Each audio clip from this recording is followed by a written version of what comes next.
오늘은요 교재 51쪽 교회에 대한 부분을 좀 마무리 짓는데, 제가 지난번에 약속했던 것처럼 교회의 모델로서 우리가 꼭 따라야 될 모범이 하나가 있습니다.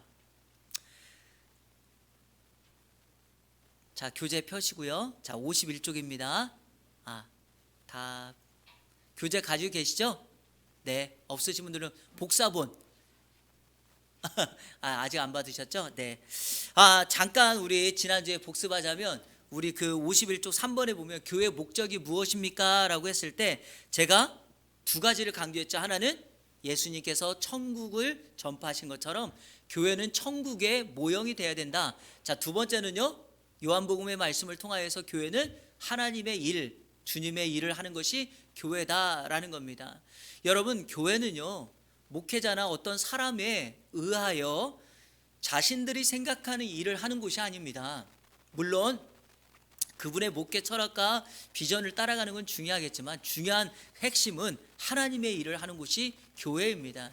그래서 세상이 교회를 바라볼 때 교회만큼은 하나님의 일을, 하나님의 뜻을 따르고 있다라고 하는 것을 분명하게 보여줘야 된다.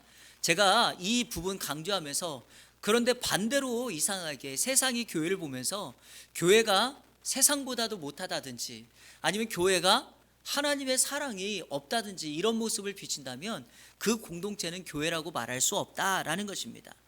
자, 그러면 우리 한번 볼까요? 성경적인 천국의 모델로서 하나님께서 창세기에서부터, 천지를 창조할 때부터 보여준 곳이 있습니다. 그게 바로 어디죠?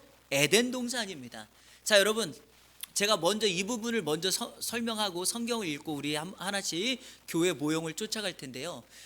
아담과 하와를 지으시고 하나님이 만든 세상 속에서 그 아담과 하와를 살도록 딱 만들어 놓은 것이 에덴 동산입니다. 에덴 동산의 특징이 무엇일까요? 죄가 없는 곳이에요.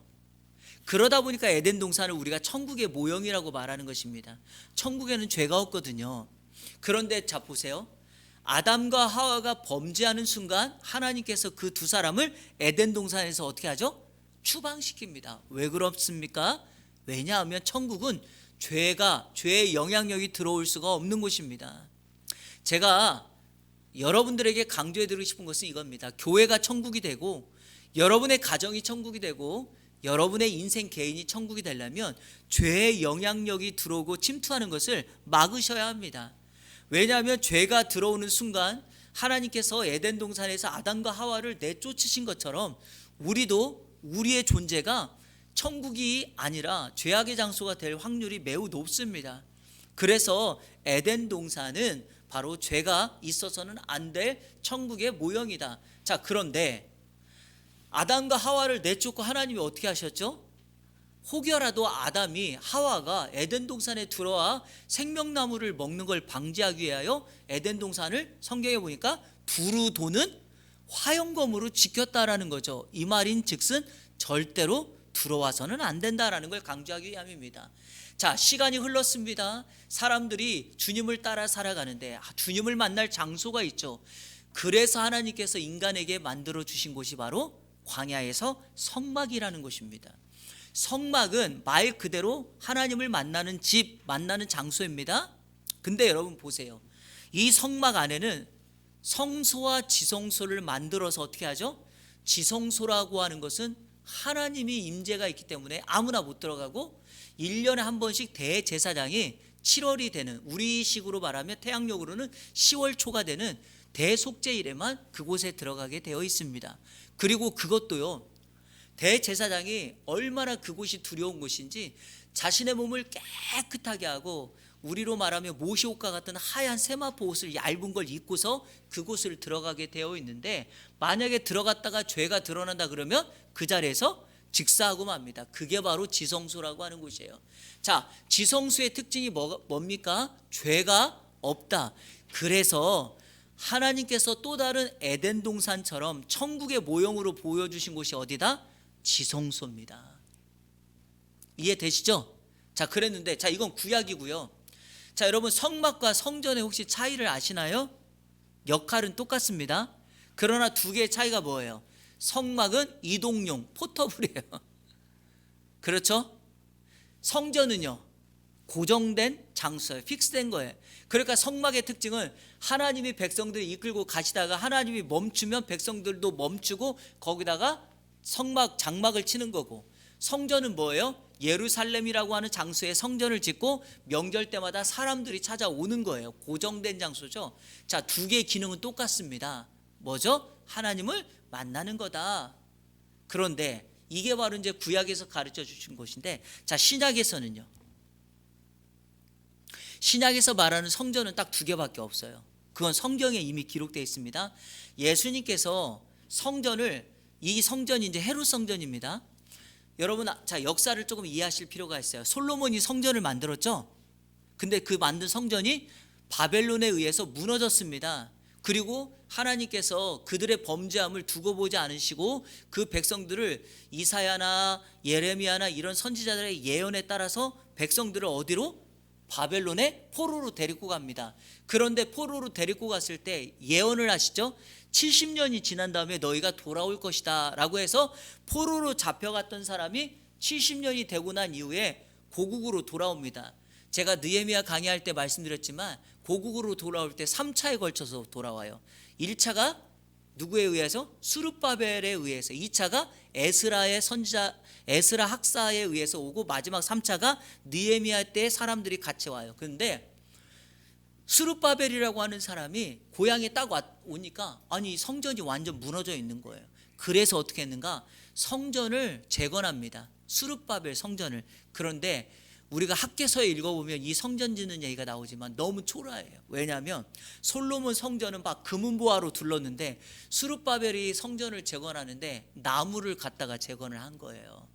그래도 없는 것보다는 낫다 이런 마음으로 스룹바벨이 성전을 재건하여 예배를 회복하고자 합니다. 그랬는데, 자, 구약시대를 마감하고 이제 신약시대에 딱 오니까, 신약시대에 올 때 여러분 잘 아는 것처럼 로마가 세계의 패권을 장악하고 나라를 정복하고 있지 않습니까? 로마라고 하는 나라와 예루살렘이라고 하는 나라는 거리가 떨어져 있으니까 분봉왕을 세운 거예요. 그때 여러분에게 말씀드렸던 분봉왕이 바로 헤롯이에요. 제가 사도행전 강의할 때 성경에는 4명의 헤롯이 나온다 그랬죠? 그 4명 중에 헤롯 대왕이라고 하는 사람이 있어요. 그게 바로 누구냐면 예수님이 아기 예수로 딱 태어났을 때 2살 이하의 남자들 다 죽여라고 명했던 사람이 이 헤롯 대왕이에요. 아시겠죠? 이 헤롯이 가만 보니까 자기가 이 유대를 잘 통치하려고 하면은 어떻게 해야 되는가 가만히 보니까, 이 사람들이 종교성이 있으니까 성전을 지어줘야 되겠다. 그래가지고 이 헤롯이라고 하는 사람이 이스라엘 사람들을 위하여 헤롯을 지어줘요. 지금 여러분 이스라엘 가면 성전 있는 거 있잖아요. 그게 바로 남아있는 게 뭐예요? 헤롯 성전, 무너졌던 헤롯 성전을 재건하여서 지금 저 상태가 계속 보수하고 해서 남은 것이 저겁니다. 그런데 예수님이 딱 태어나셨잖아요. 예수님이 태어나서 보니까 이 헤롯 성전을 46년 동안 지은 거예요. 그런데 사람들이 이 땅에 진정한 성전 되시며 메시아 되신 예수님이 왔는데도 불구하고 예수님을 믿는 게 아니라 성전이라고 하는 예배당의 장소에만 꽉 국한되어 가지고 거기에 머물러 있으니 예수님 뭐라 그래요? 성전의 진짜 의미가 뭔가를 가르쳐 주는 거예요. 이렇게 말합니다. 저 성전을 헐라 내가 며칠 만에? 사흘 만에, 3일 만에 다시 짓겠다라고 했더니 사람들이 예수님을 성전 못 오겠다고 말하면서 아니 46년 동안 지은 걸 어떻게 3일에 짓냐고 막 이야기를 하는 거예요. 그때 예수님이 성경을 통해서 이렇게 말합니다. 예수님이 그렇게 말한 건 자신의 육체를 가리켜 말합니다. 예수님이 십자가에 달려 죽으셨다가 며칠 만에 부활했다? 3일 만에 부활했던 그 능력의 예수 그리스도를 의미하는 겁니다. 그래서 신약 성경에서 성전이라고 말하는 건 첫 번째 예수님의 뭐가 성전이다? 몸이 성전이다. 자, 두 번째가 뭐가 성전이에요? 그 예수 그리스도를 믿는 성령이 거하는 전 성도가 바로 뭐다? 성전이라는 거예요.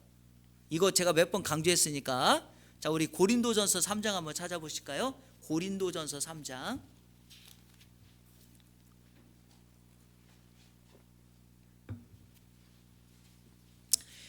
고린도전서 3장 16절. 혹시 성도님들 그거 아시나요? 성경에 앞에 무슨 성경 얘기하고 3장 16절 있잖아요. 제가 오늘 재직할 때 읽었던 요한복음 3장 16절처럼 3장 16절 중에 유명한 성경 구절이 굉장히 많습니다. 한번 말해볼까요? 대표적으로. 그래서 어떤 목사님은요 3장 16절 설교도 하셨어요.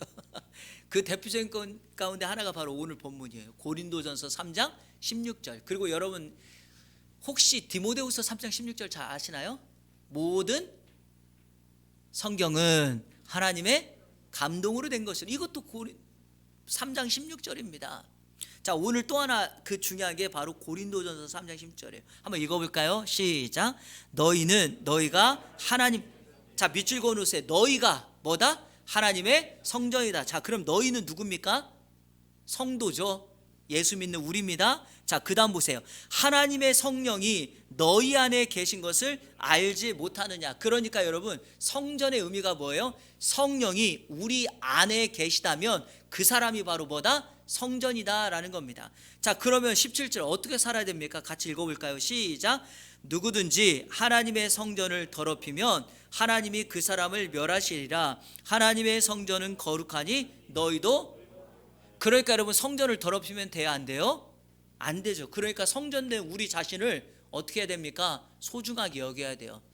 그래서 이에 우리가 좀 적용을 해보자면 여러분 너무 많은 심각한 다이어트 하시면 안 돼요. 성전을 더럽히는 것이 돼요. 왜냐하면 맞잖아요. 그리고 너무 얼굴을 이렇게 성형하셔도 안 돼요. 왜냐하면 뼈를 깎고 이렇게 하는 것도 성전을 더럽히는 것이 돼요.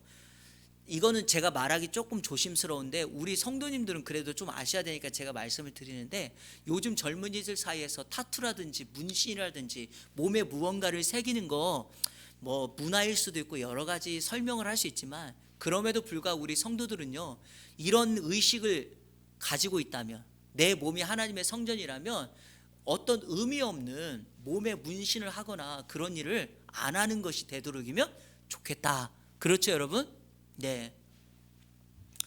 혹시 하신 분들이 있어서 아멘을 안 하시는 것 같긴 한데 아무튼 조심하셔야 합니다. 그런 의미에서. 자, 그러면 이제 다시 본론으로 돌아와서, 그러니 예수님께서 신약시대 우리에게 우리가 성전이란다면 오늘 이 시대를 살아가는 저와 여러분들이 어떻게 해야 됩니까? 성전된 자로서 교회와 성전의 역할을 감당해야 한다라는 것을 강조하는 겁니다. 자, 이런 의미를 알고 바로 그렇게 죄가 임하지 않는 하나님의 천국의 모형으로서 에덴 동산을 회복해야 되는데, 그럼 왜 이렇게 에덴 동산을 강조하는 것일까? 자, 이유가 있습니다. 자, 오늘 이제 드디어 4번 창세기 2장 한번 펴시고 우리가 이 성경을 읽으면서 우리 교회가 에덴 동산처럼 천국의 모형이 되기 위해서 우리에게 필요한 것 5가지, 이 교재가 말하는 5가지를 한번 살펴보려고 합니다. 자, 8절부터 17절까지니까요 저하고 한 절씩 교독하여 읽겠습니다. 자, 제가 먼저 8절 읽겠습니다. 여호와 하나님이 동방의 에덴에 동산을 창설하시고 그 지으신 사람을 거기 두시니라.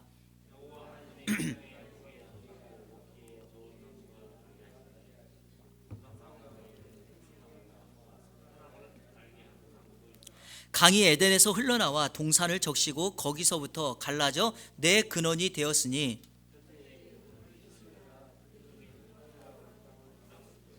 그 땅의 금은 순금이요 그곳에는 베델리엄과 호마노도 있으며 셋째 강의 이름은 히데겔이라. 아수르 동쪽으로 흘렀으며 넷째 강은 유브라데라.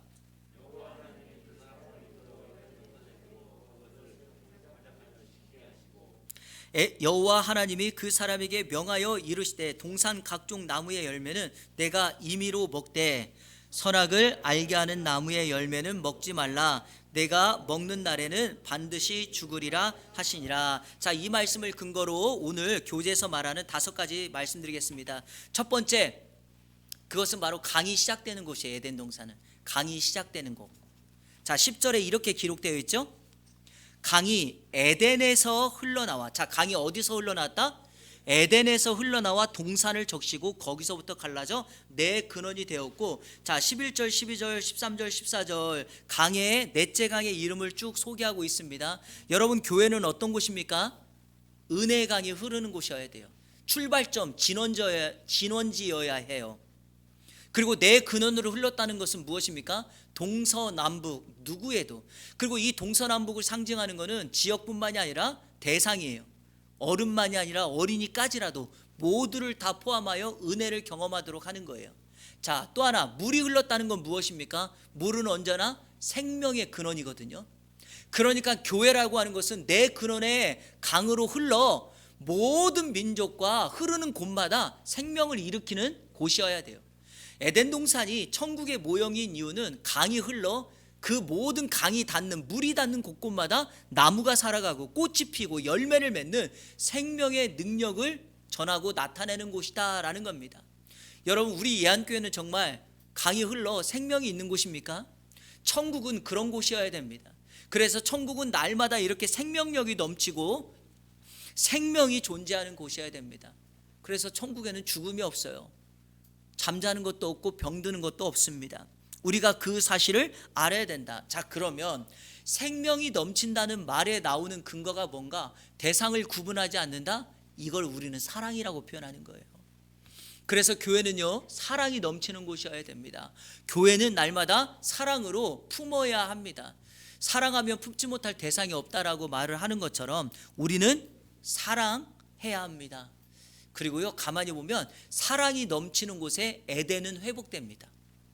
오늘 이 시대에 많은 사람들이 에덴 동산을 회복하자라고 말하면서 무슨 외지 어떤 섬 같은 데 가가지고 자기네들이 거기 살면서 여기가 에덴 동산이다 이렇게 말하는데 절대 그렇지 않습니다. 어떤 사람은 또 섬에 가가지고 남녀가 옷을 벗고 살면서 여기 에덴 동산 이렇게 하는데 그것도 말도 안 됩니다. 왜냐하면 에덴 동산의 의미는 생명력과 사랑이 넘치는 곳이 에덴입니다. 우리가 바삐 사는 이 세상 속에 살아가지만 이 세상 속에서도 에덴을 회복할 수 있는 이유는 내가 살아가는 그 공동체에 생명력이 있다면, 누군가를 살려내는 일이 계속해서 나타난다면, 자, 두 번째, 대상을 구분하지 않는 사랑이 계속해서 이 공동체에 넘쳐난다면 반드시 그것은 에덴 동산입니다. 그런데 보세요, 여러분, 이 시대는요, 이 두 가지를 보기가 너무 어렵습니다. 그래서 우리는 강이 시작되는 곳, 그곳에서부터 에덴 동산이 발원하여 세상으로 흘러갔던 것처럼 바라기는 우리 예한교회로부터 이 지역에 사랑과 생명력이 흘러가는 우리 교회가 됐으면 좋겠습니다. 비로소 그때 에덴 동산의 원래 목적이었던 사람들, 천국을 보게 되게 될 줄로 믿습니다. 네, 두 번째, 자, 우리 8절 한번 읽어볼까요? 8절, 자, 시작. 여호와 하나님이 동방의 에덴에 동산을 창설하시고 그 지으신 사람을 거기 두시니라. 자, 여러분, 이것은 딱 제한이 있다는 겁니다. 사람을 만들고 이 두 사람에게 살도록 에덴 동산을 창설하셨다는 건 무슨 의미죠? 그 경계를 정해주셨다는 거예요. 울타리를 만들어 줬다는 겁니다. 그러니까 천국은 울타리가 있는 곳이라는 거예요. 교회는 울타리가 있는 곳이에요. 자, 그러면 이 울타리가 하는 역할이 뭘까요? 제가 앞서서 얘기했던 것처럼 죄를 막는 거예요. 천국은 죄가 들어오면 안 되거든요.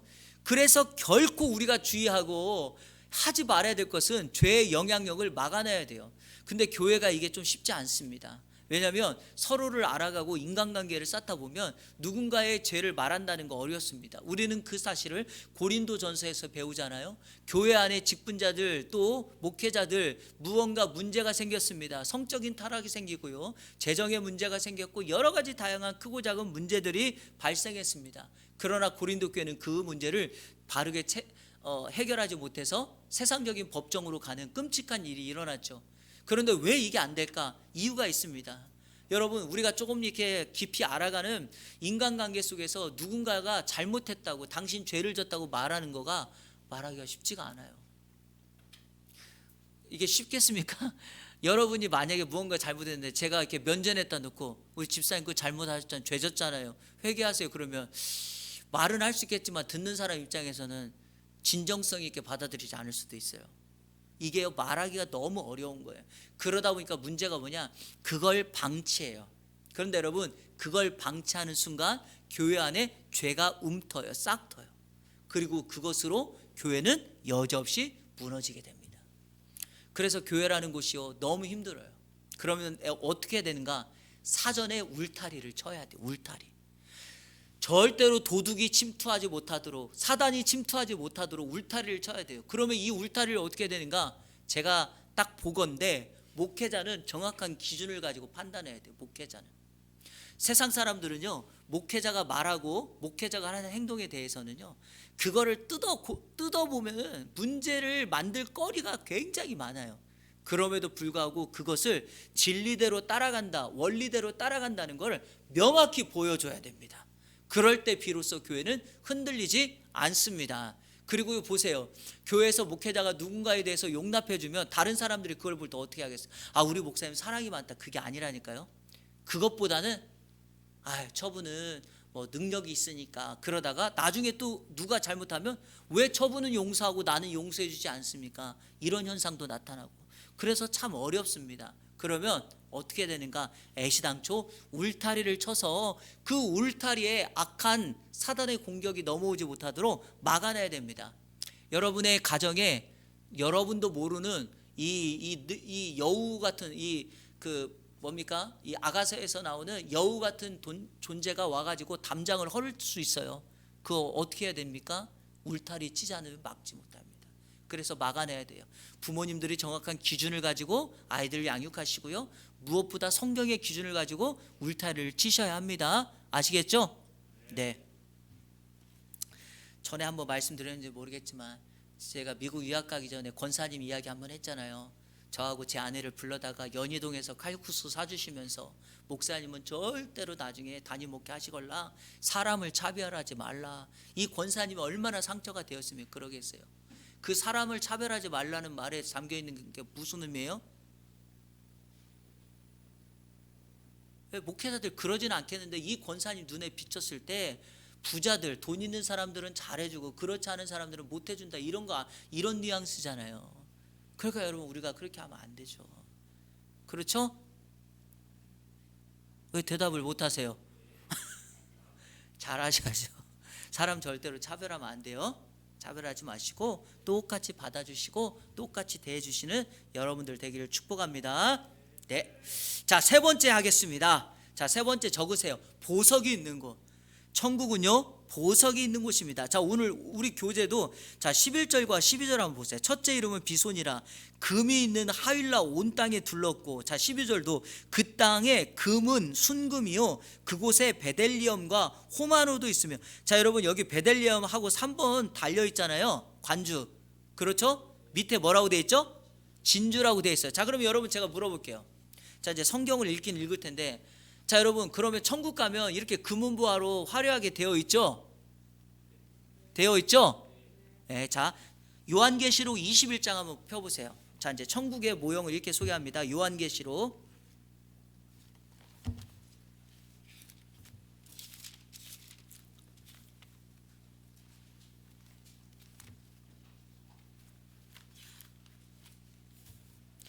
요한계시록 21장 18절부터 21절, 18절부터 21절.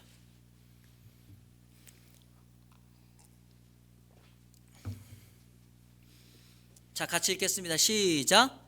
그 성은 벽옥으로 쌓였고 그 성은 정금인데 맑은 유리 같더라. 그 성의 성곽의 기초석은 각색 보석으로 꾸몄는데 첫째 기초석은 벽옥이요 남보석이요 셋째는 옥수요 넷째는 녹보석이요 다섯째는 홍마노요 여섯째는 홍보석이요 일곱째는 황옥이요 여덟째는 녹옥이요 아홉째는 다마옥이요 열째는 비추옥이요 열한째는 청옥이요 열두째는 자수정이라.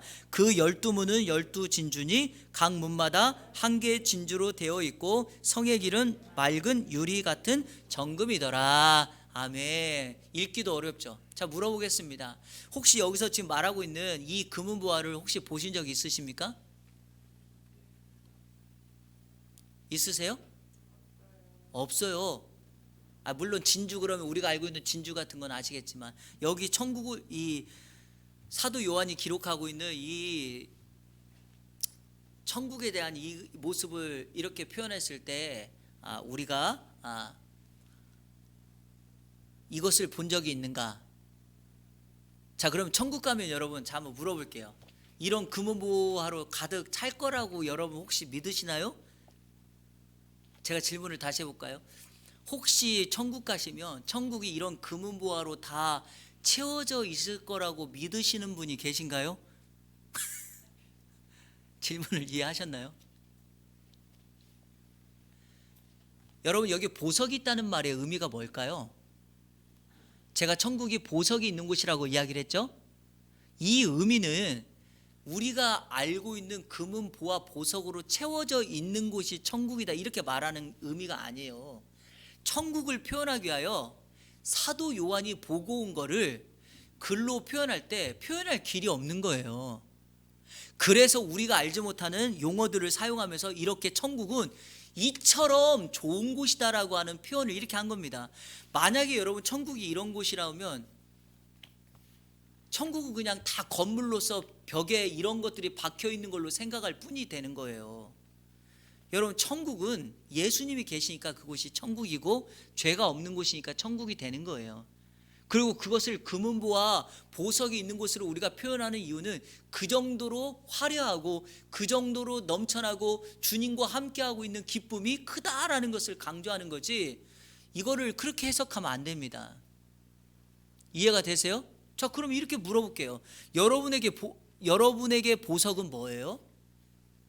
금은보화가 보석이라고 대답하시면 죄송한데 정말 잘못하시는 거예요. 여러분에게 보석은 우리 인생의 진정한 보배이신 예수 그리스도, 그분밖에 없는 거예요.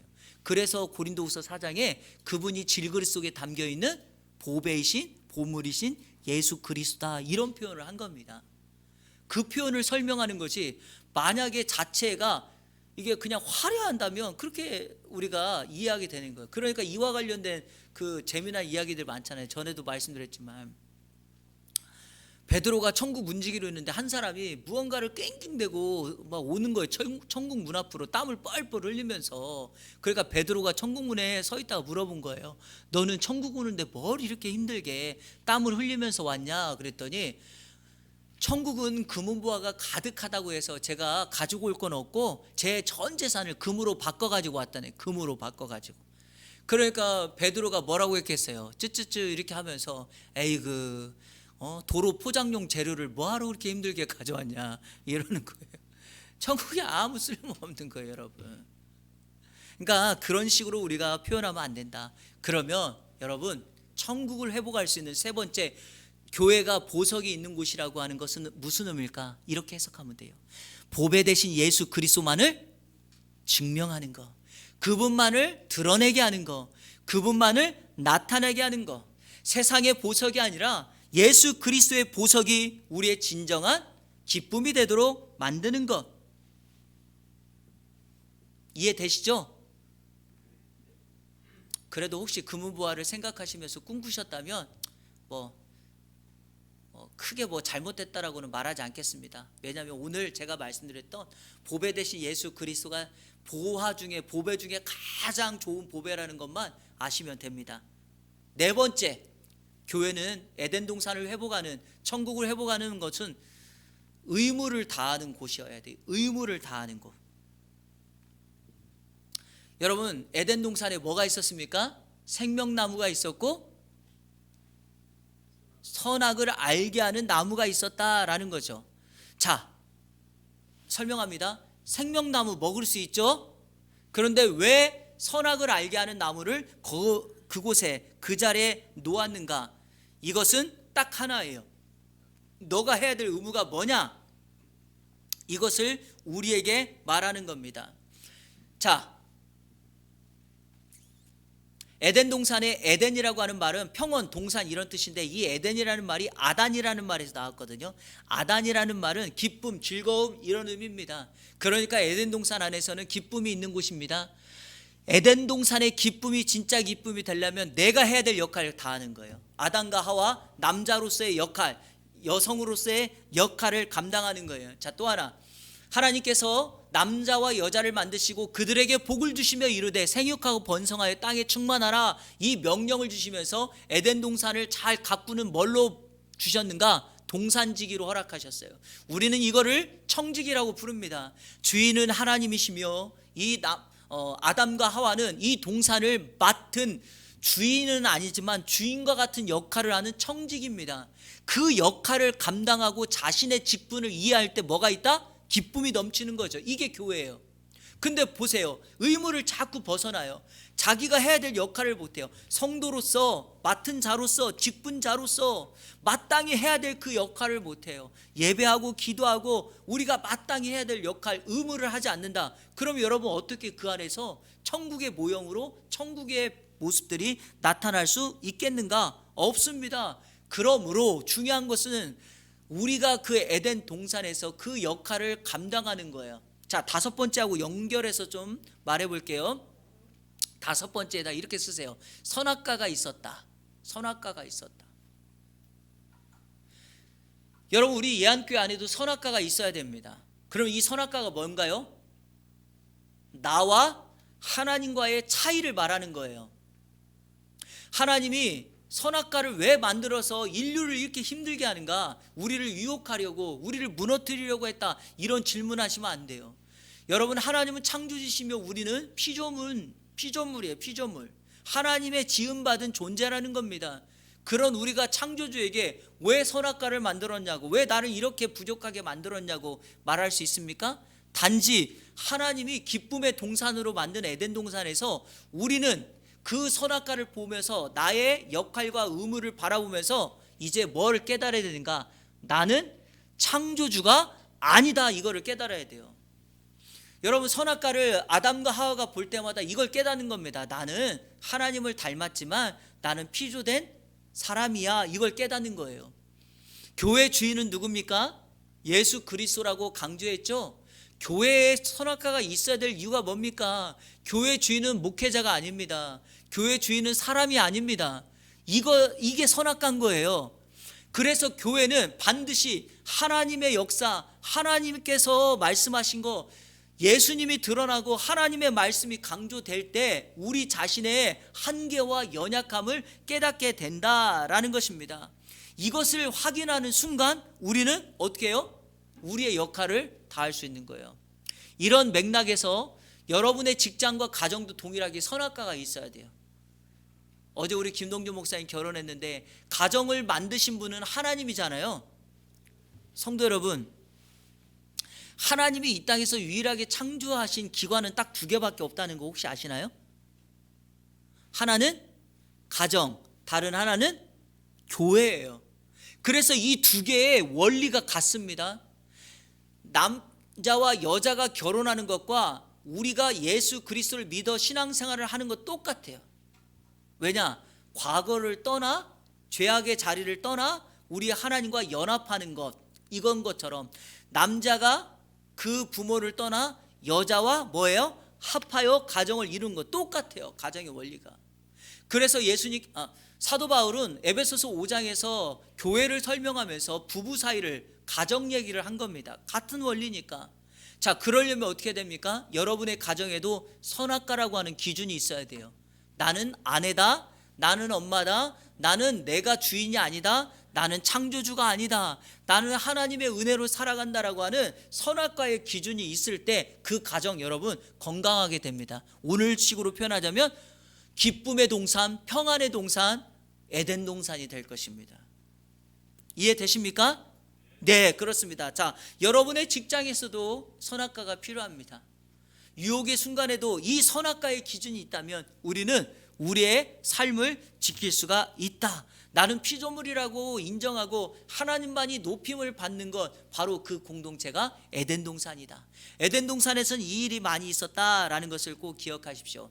자, 한번 정리해 볼까요? 에덴 동산에서는 뭐가 있었다고요? 첫째, 어떤 곳에 에덴 동산은요?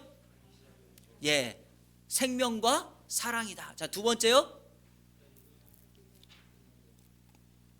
에덴 동산에는 울타리가 쳐진 곳이에요. 절대 죄악의 요소가 틈타는 일 없도록 막아야 합니다. 세 번째는요, 보석이 있는 것. 이 보석이 결과적으로 뭐라고요? 보배의 신 예수 그리스도.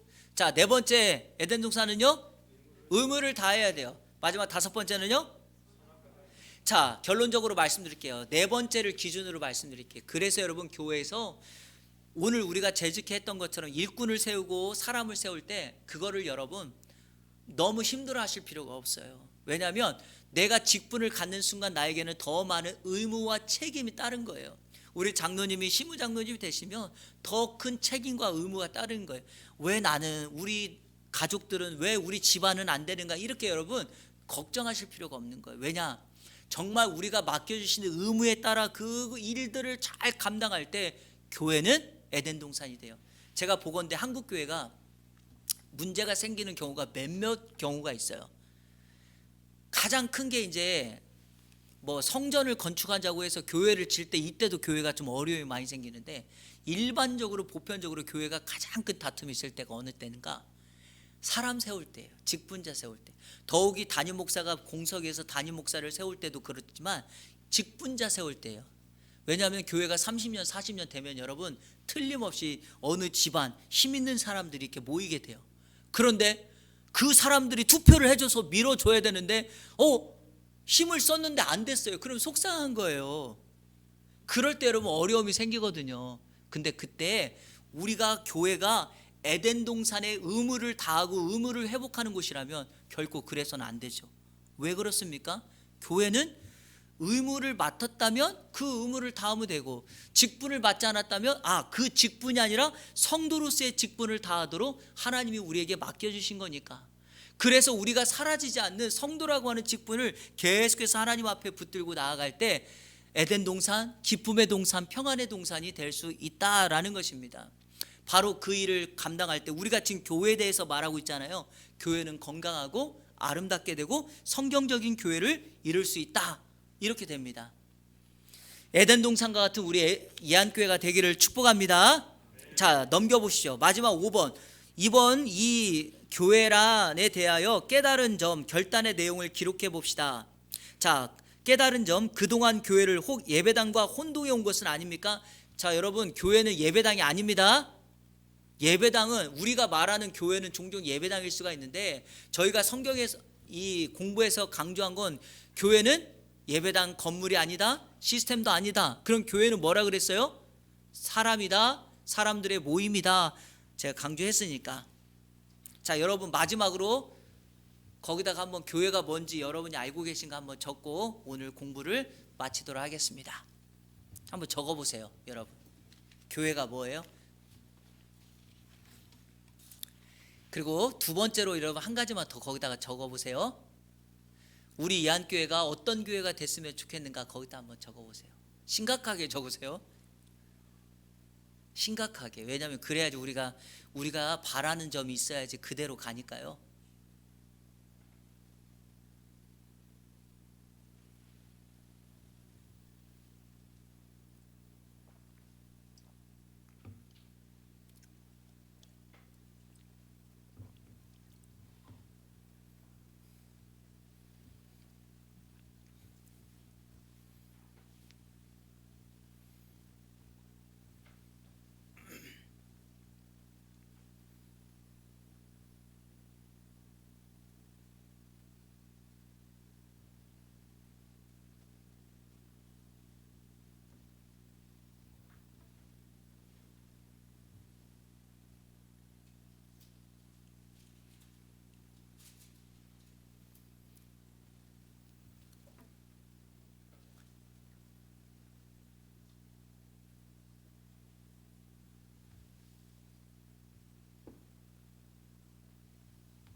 사모님,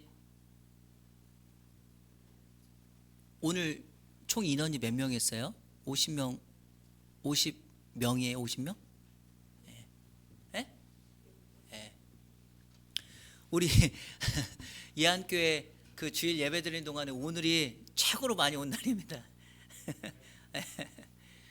이상해요, 이게. 목사가 이 정도로 얘기하면 여러분들이 박수도 좀 치고 해야 되는데, 제가 이렇게 한다고 제가 막 이 좋은 느낌을 표할 수 없는데 제가 막 박수 칩시다 그러면 좀 바보 같잖아요. 근데 제가 이 말을 딱 하는 순간 여러분들 와 하고 이렇게 박수를 쳐야지 손발이 맞는데. 근데 정말 감사한 건 매 주마다 식사하는 인원도 늘면서 또 이렇게 우리 성도들의 교제도 깊어지고 또 이렇게 그런 모습들이 제가 이 말씀 드린 이유가 뭐냐? 제가 바라는 교회 모습이 바로 이거예요. 숫자가 늘어나 좋아요. 그것도 좋아요.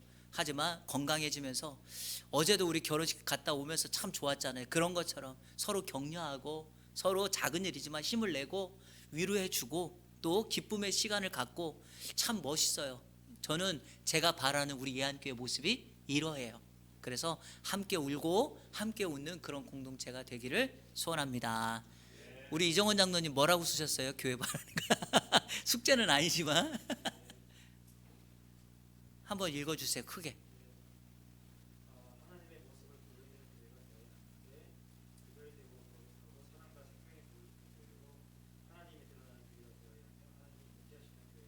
네, 하나님의 모습을 보여주는 그런 교회가 되었으면 좋겠습니다. 자, 우리 누가 스스로 자원해서 한 번만 발표해 주세요. 이럴 때 하시면 진짜 능력자예요. 네.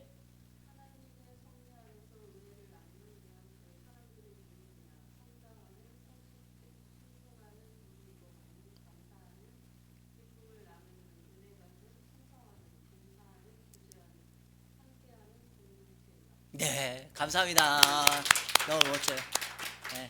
우리 구장로님 뭐라고 쓰셨어요?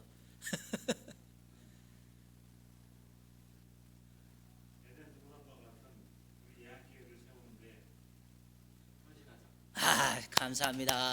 네. 우리 박 집사님 뭐라 쓰셨어요?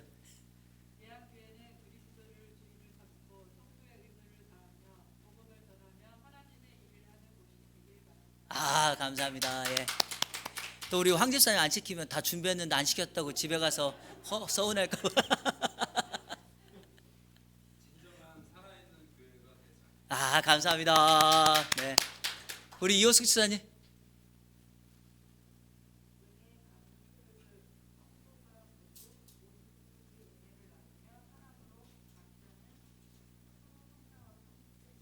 네, 감사합니다. 우리 은영자매. 사랑이 있는 교회. 네. 이제 그만하겠습니다. 우리 권사님들은 이미 마음속에 다 담고 있어서 이미 다 여러분 정말 그런 교회가 되기를 저는 축복하고 소원하고 기도하겠습니다. 우리 성도님들 같이 의무를 다함으로 아름다운 교회가 되기를 축복합니다.